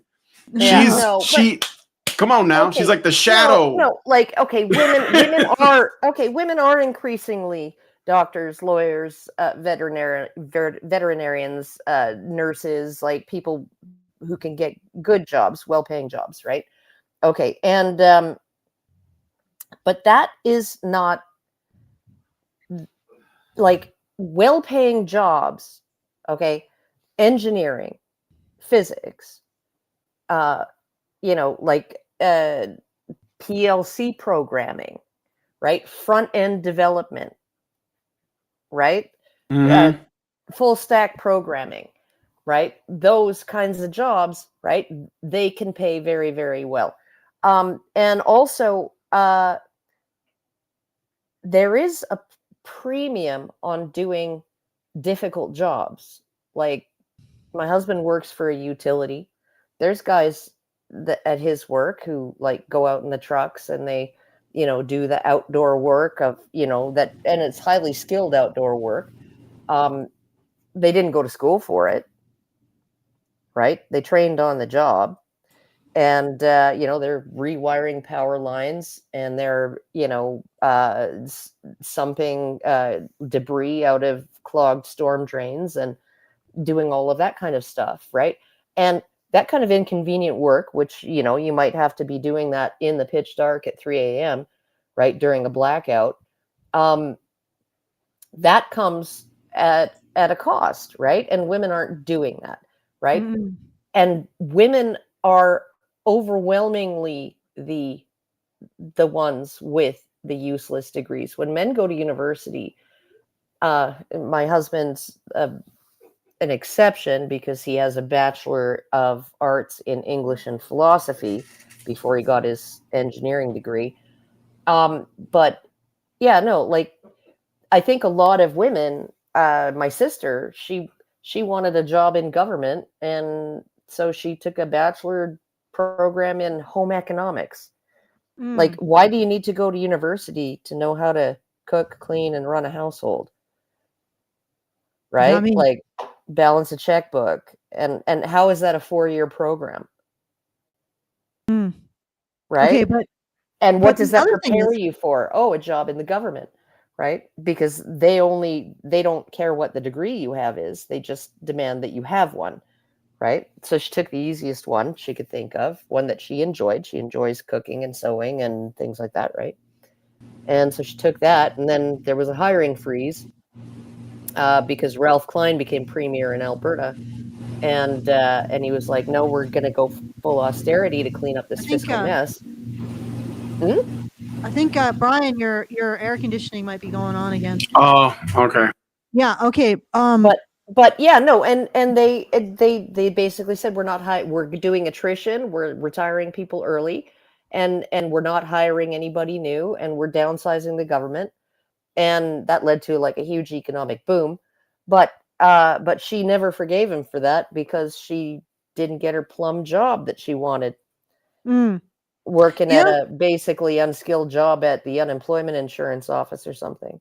And also, I would like to point out that this individual, I hope she didn't get any like government money to do her lawyer degree or any bursaries or anything, because she's not using it. She's doing OnlyFans. Okay, let's move. All right, I jumped ahead to the next topic. So men should go to therapy. No, men should go to therapy. Not. They shouldn't, but let's see what they say. So we're gonna go ahead and play it from there. Here we go. Go to therapy. Agree or step forward. Men should go to therapy if it's Prim Reaper. Yeah, right, Yeah. right. So Blue Orange stepped up. We Tom should. Golden. Yeah, we should listen to what he has to. Yeah. Sorry. So I would be very cautious when it comes to. I'm not against it per se, but it's just I think there's a lot of things that are not completely sound. But I'm not against the idea of men going to therapy. If you find a good therapist and it helps you, sure. Yeah, good therapy, not like I think what you're talking. There is some people that weaponize therapy talk that basically try to psychoanalyze people and use false like stereotypes about them. But good, honest therapy, I feel like men, women, everybody could benefit from that. And I feel like as men's right advocates, you guys should be striving for men, you know, taking their mental health more serious. Has it benefited you if you? No, I used to take therapy back in high school. Due to like, you know, uncertainty about the future and my academics and stuff like that. I'm just pausing for the banana. I want to make sure nothing happens, so we're gonna keep going. But have you seen? I don't remember hearing this. anything The algorithm likes us, Allison. We were at 300 and something people on the vertical stream. We're at like 250. So hey, everyone that's watching, if you go to the channel, you can watch it horizontally. So there's a little bit more going on there if you want to watch it that way. But yeah, welcome to the stream. Okay, so I'm gonna hit play. And it did me good. And I feel like a lot of people just need someone to talk to. And therapists is, you know, that's what they're made for, you know? Well, I will say personally, I do think therapy is important, but I do have a problem with how it's seen as like the end all be all solution to men. Like, to me, America is such an isolationist country that even our forms of healing are isolationist. Like, go out somewhere, come back healed. Yeah. The solution is always therapy and pills. It's never community or compassion. Right. And I think that should be, like, to me, everybody I know, I've done therapy personally. Good I've luck. been in it for a couple. Okay, shut up. This guy's not making a bad point. He's not making a bad point, but Yeah, in no, I order was just gonna for the say, this is like community, the community to heal men, the community has to take responsibility for what it's doing to men. Or at least stop. Yeah, They don't even need to admit what they've been doing. They just need to stop. Well, yeah, exactly. I think he says men what we need is community, and it's like, yeah, but whenever men try to form spaces, like women come and break it up. So yeah, and it's just like, yeah, no, I don't even think at this point men absolutely I don't think they require an apology or atonement or anything like that. Well, some want some I want know it. I know some want it, but you know, I think they'd be willing to live with just being not constantly undermined and blocked and vilified. And Let's look at what that one woman said about coping strategies and how men have to adopt women's ways of coping. Oh yeah, crying. Yeah, and all of this other stuff. Is complaining about her snag sweaters because she's got a nail sticking out of her forehead. Yeah. If a therapist is essentially coming with a male client from the premise that he has to, or he or she has to fix the male client or the man, is that healthy? Yeah. Like it's like a conversion therapy, except for men. Yeah, no, it's basically like, why can't you just be more like a woman? And like, this is why I would second Blue Orange's opinion that, you know, like, men have to be careful. They really have to vet their therapist, because if they don't, you're going to get the whole toxic masculinity narrative. You're going to be told that your own personal way of dealing with things, and often it's more effective, is not right. And what you should really do is just cry and complain, and other people will take you seriously when you do that, because that's how it is for women. When you cry and complain, people take you seriously. They don't like cross the street to avoid you, right? You know, Tom Golden's presentation at ICMI 2014 was beautiful. It was absolutely beautiful. And if anybody wants to learn more about men and these issues and all of this, anybody new listening, go watch that. Just search ICMI 14 and then the name Tom Golden, and you should be able to find it on YouTube. And it was just absolutely brilliant. A brilliant way of describing the difference in how men heal. And he actually wrote a book called How Men Heal. So Yeah. Okay, let's play some more. But yeah, I mean, I ultimately my answer. Oh, go ahead, Alison. Well, I was going to say, if you're going to a therapist that starts from the premise that you need to be torn down and rebuilt, then you're going to the wrong therapist. And too much modern mental health theory or conjecture starts from the premise that treating men as a problem that need to be fixed rather than having problems that they need assistance with in overcoming themselves. They start from that premise, and that premise is damaging. Right? Yes. You shouldn't go to a doctor who says you are the problem that needs to be fixed. You don't have a sickness. You are the sickness. Yeah. And you can see that in the American Psychology Association's guidelines on treating in men and boys. Yeah. Men need to be taken down. They need to be changed. Their coping strategies need to be rewired to resemble women's. And they also need to recognize that they are the problem. Their masculinity is a problem, not just for them, but everybody else in their life. Yeah. And that is not healing. Yeah, no, you're not just sick, you're contagious. Sorry, go ahead, Brian. I was just going to read, I think I have a super chat or something, or I was going to, Richard Bier gives us a $5 super chow and says, Karen, just look at all of the accomplishments that Forrest Gump had with his degree in home economics. Thank you. Totally relevant. Okay, we're going to play more of this. Actually, I want to point something out. I see something in the vertical chat. This guy called Realist in the Room, which I don't think he is. When you portray men in a certain way, you also portray women in a certain way. And I don't like the way I'm portrayed as a woman by feminism or feminists. I don't like the fact that our overwhelming narrative about how men and women relate is one in which men oppress women. I know it's not true. It's never been proven. It is treated like it is absolutely the truth, and it's not. It's a lie. So not only do I not like being portrayed as a victim, I don't like being lied to. And I don't even have to appeal to talking for men. I can talk for myself as a woman. This is crap. Stop it. All right, let's keep going. All right.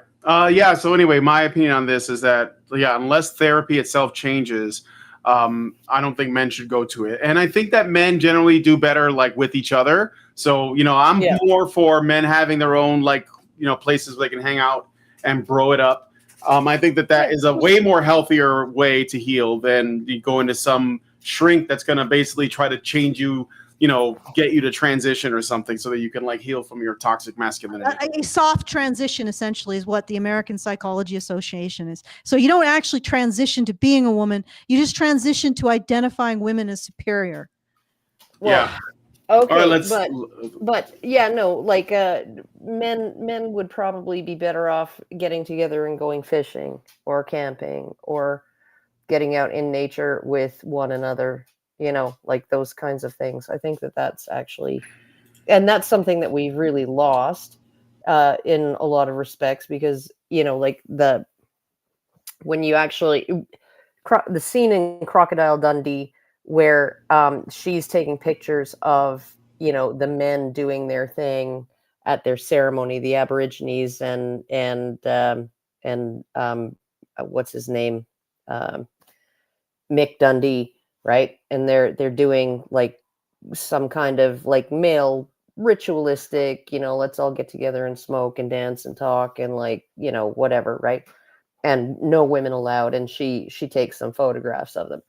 Right. But it's, it used to be in those older, much more ancient hunter-gatherer societies and in more patriarchal societies that there were spaces where men could go and just be around other men and not have women intruding, not have women looking over their shoulders, listening in, and I think that for a lot of men, that actually is a form of therapy.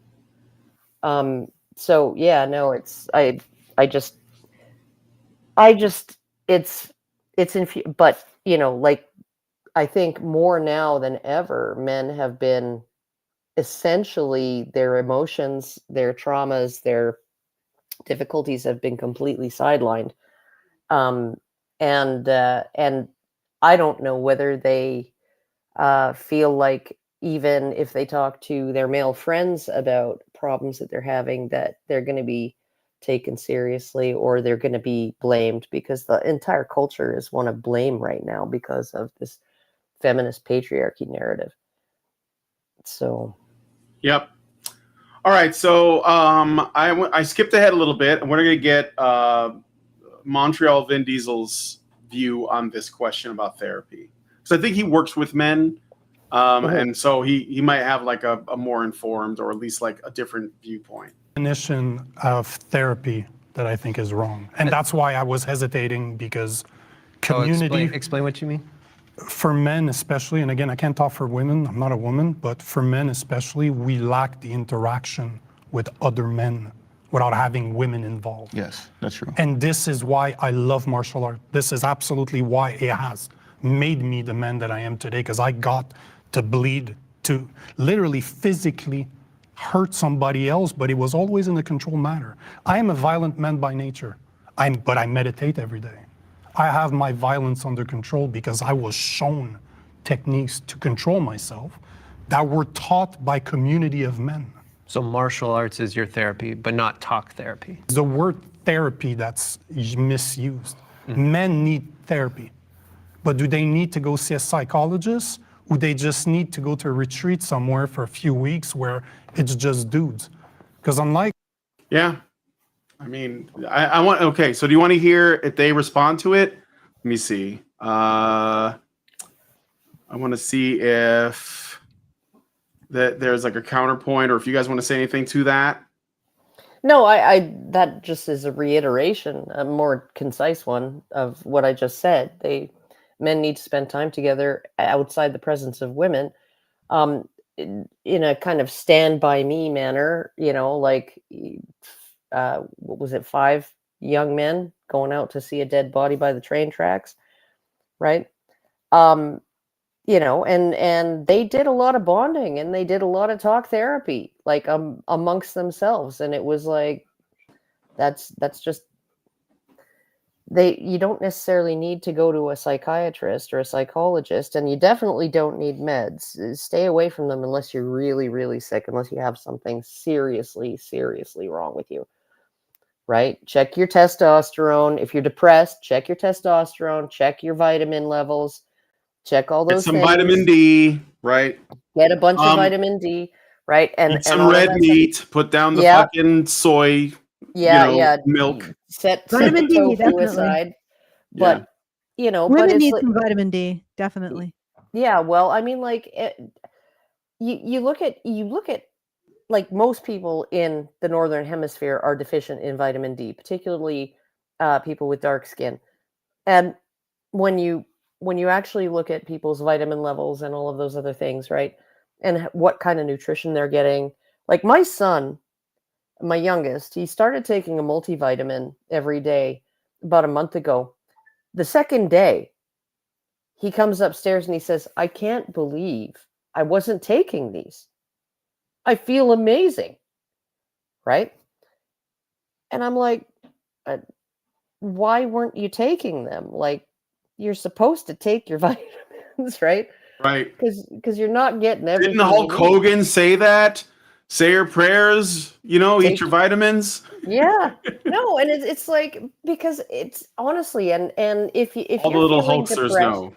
If you're feeling depressed or a little emotionally unstable or anxious, or like you have a bad temper, right, that flares up for maybe not so good a reason, or things like that, I would have your testosterone levels checked, not to see if they're too high, but to see if they're too low, right? So, yeah, and maybe get a patch, because it's like, honestly, it's when you look at the kind of moodiness, and when you look at men's hormone cycles, and what drives them to go out with other men, right? It's the Tsimane tribe in Bolivia is exemplar of that, right? They're at home with the wife and the kids, right? These hunter-gatherer men, and they're getting more cranky and more antsy and more restless and more insomniac, and they're having trouble sleeping and they're getting testy with their kids and whatever. And that's time to go. It's time for me to go grab my buddy and we're going to go out and try and hunt a tapir. And then, you know, they maybe spend 8 or 10 or 12 hours hunting this thing, stalking this thing. And then when they bring it down, they get this big flood of testosterone. They get this big flood of oxytocin, right? And the testosterone gives them the victory effect, right? I'm the champion of the world, and it helps repair their muscles and it cures their fatigue, right? Their tiredness, and gives them a boost of energy, right? And the oxytocin reminds them, right? Because it's the love drug, it's the bonding hormone, right? I have a wife and kids at home who would really like to have some of this tapir too, right? So instead of sitting down with my buddy in the woods and making a fire and eating it right here, right? The whole thing, right? We have the energy and the motivation now to lug this thing home.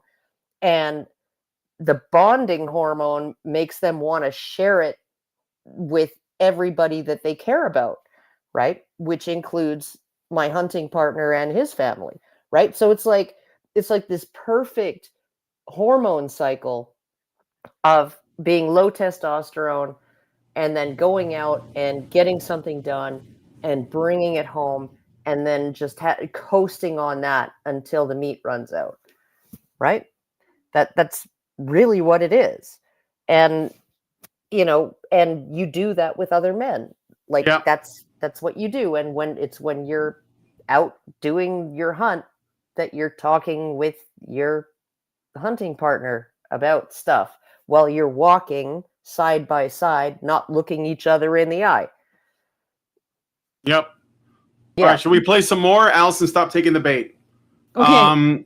Please. Oh, I do want to say that, I mean, if guys want to use therapy, it's probably not a good idea to go to a therapist who thinks that you're the problem rather than you have something that needs to be worked on. Because what are you going to get from that except a constant feeling that you yourself are an enemy, right?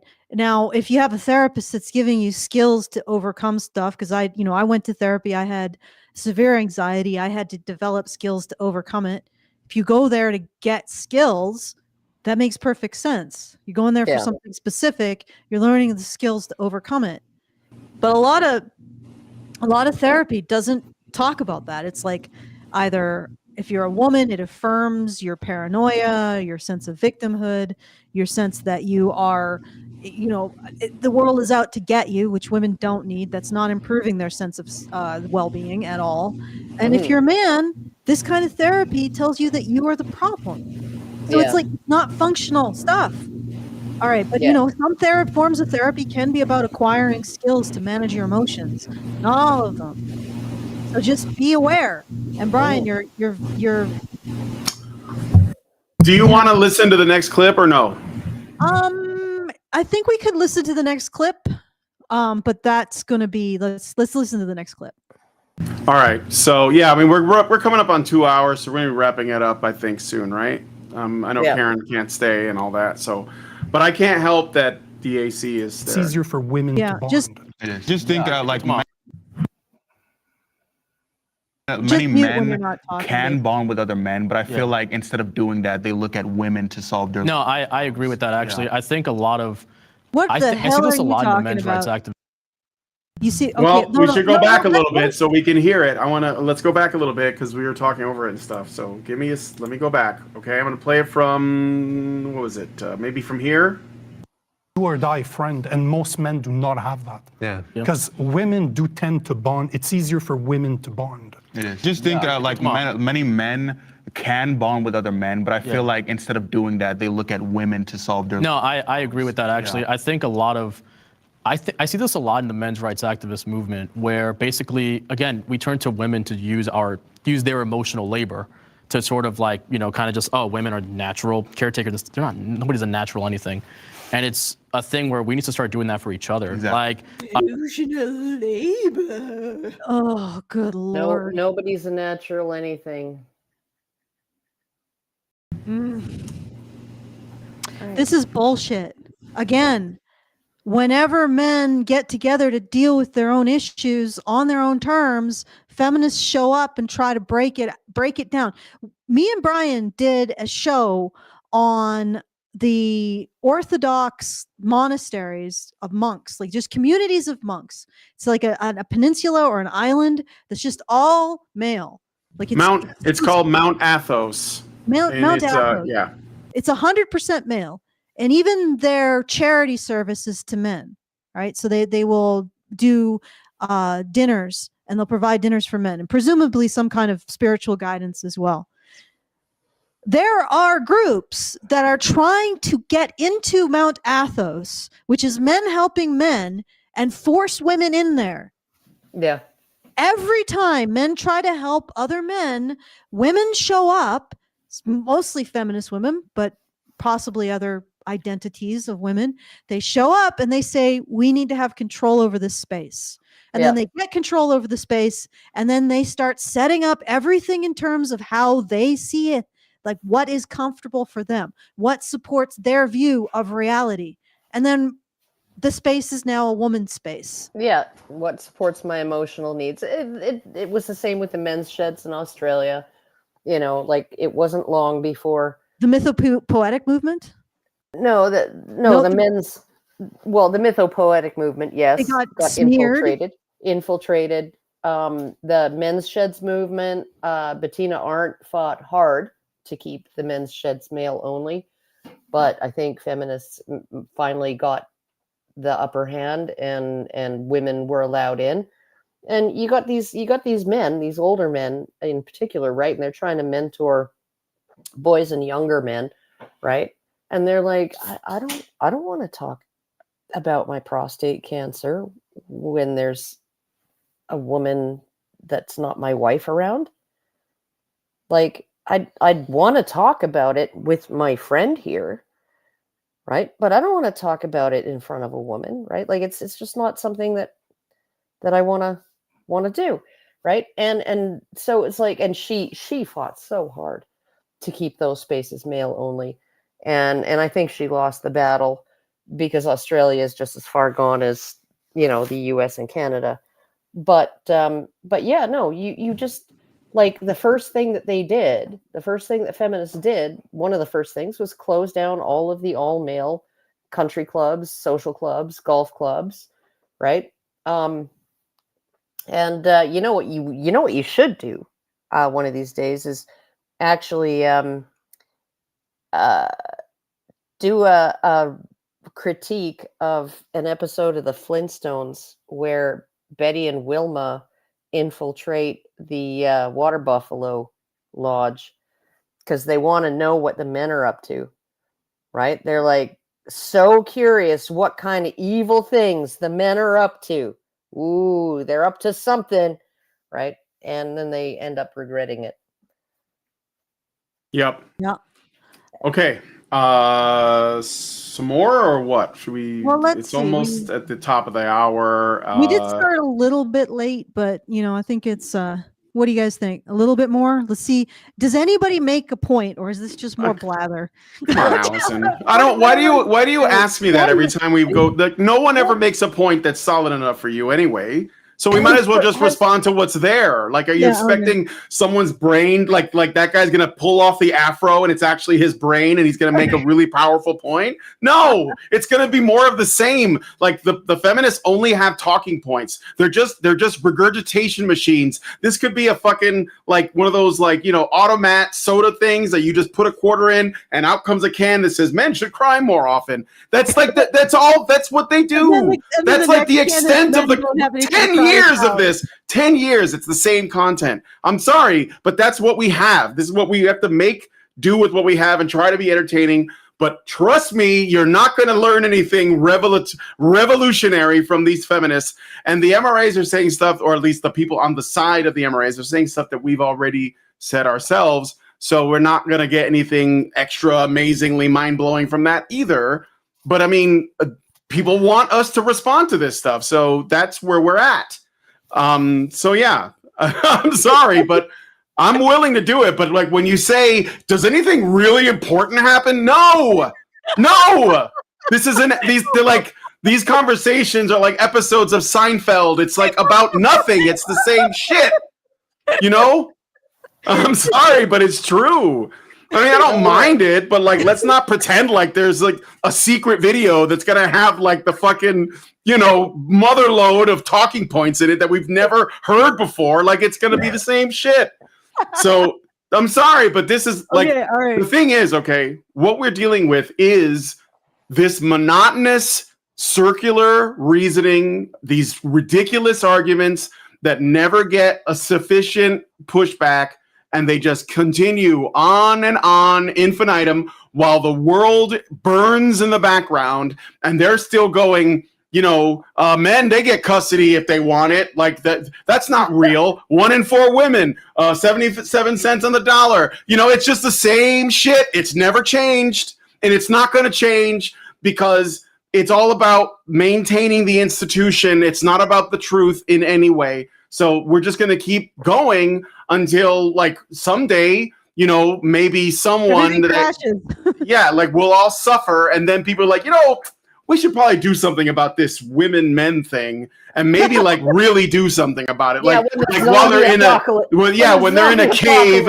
and they're wearing like the skin of their enemies to like keep warm, we should probably address this issue maybe. And then somebody's going to come and be like, well, first we got to fix women need help first. Like they're obviously suffering more. So yeah, it's just like, as long as we don't pretend like we're gonna get anything out of this. That's like really me. Oh man. Oh yeah. That changes everything. Oh, I get it now. No, that's not gonna happen. It was an epiphany. Yeah. But anyway, well, it's past the top of the hour now. Okay. All right. I think we should probably end on that epic rant. Yeah. The problem with this is that it is endlessly the same thing recycled. Yeah, because they don't want it to change. They want to keep you in this holding pattern, where ignoring the problem. That's just to let's keep ignoring the problem.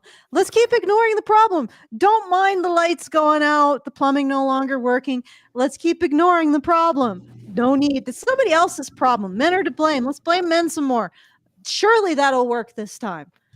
All right. So if you let me see if I got any more super chats or anything before I close it out here. Okay, before you do that, I'm gonna go. I have to let I think it's coming out as bum right now.